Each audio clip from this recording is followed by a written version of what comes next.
네, 일본의 수출 규제 조치를 두고 민주당이 연일 강경하게 대응하고 있습니다.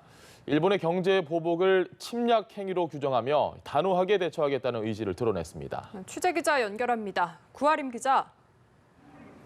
네, 더불어민주당 이해찬 대표는 어제 일본의 경제 침략에 대응하는 당청 회의를 열었다면서 모든 가능성을 열고 단호히 대처하겠다며 강경 대응 의지를 다졌습니다. 이 대표는 당청이 이번 사태를 엄중히 인식하고 있다며 외교 협상과 동시에 경제 체질 개선을 위한 범정부적 노력을 하겠다고 강조했는데요.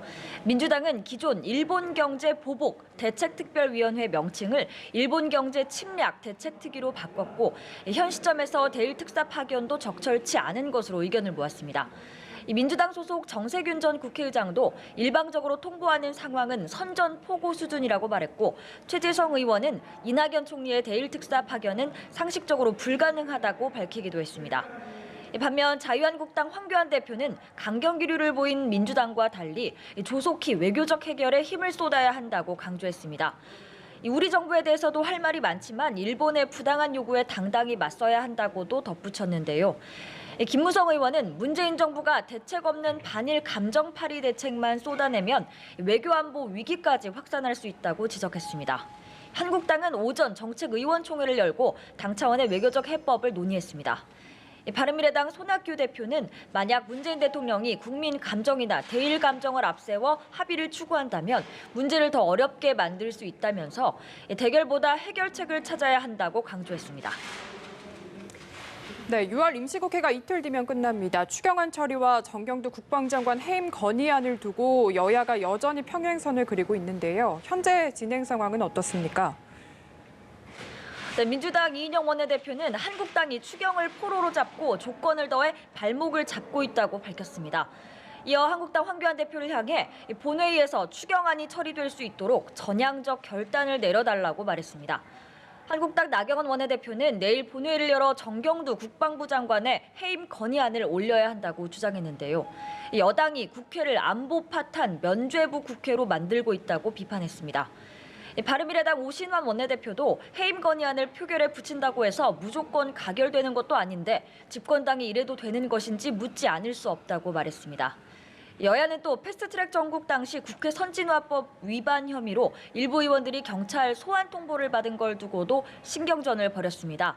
이인영 원내대표는 한국당이 선진화법 위반 처벌의 엄중함을 간과한 것 같다고 했고 나경원 원내대표는 경찰 출석 놀이로 야당을 겁박하고 있다고 맞받아쳤습니다. 이런 가운데 내일 열리는 문재인 대통령과 여야 5당 대표 회동이 분수령이 될 것으로 보이는데요.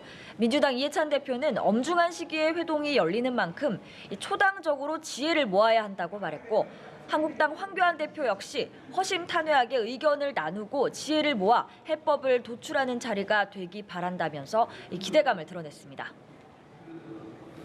네, 구하림 기자 그리고 한국당 상황 살펴보겠습니다. 5.18 망언으로 당원권이 정지됐던 김순례 의원이 최고위원직에 곧 복귀한다 이런 소식이 있습니다. 이 내용도 함께 전해주시죠. 네, 그렇습니다. 한국당 사무총장인 박맹호 의원은 오전 기자회견을 열고 김순례 의원의 최고위원직 복귀 여부에 대해 설명했습니다. 우선 많은 법률단과 전문가에 물어본 결과 당원권 정지 3개월로 징계가 끝나는 것이라는 해석이 동일했다고 말했는데요. 김순례 의원의 최고위원직 복귀를 막아야 한다는 보고서를 한국당 황교안 대표가 묵살했다는 일부 보도에 대해서 사실이 아니라고 해명하기도 했습니다. 앞서 김순례 의원은 지난 2월 5.18 유공자라는 괴물 집단이 세금을 축내고 있다고 발언해 당 윤리위를 거쳐 당원권 정지 3개월 처분을 받았는데요.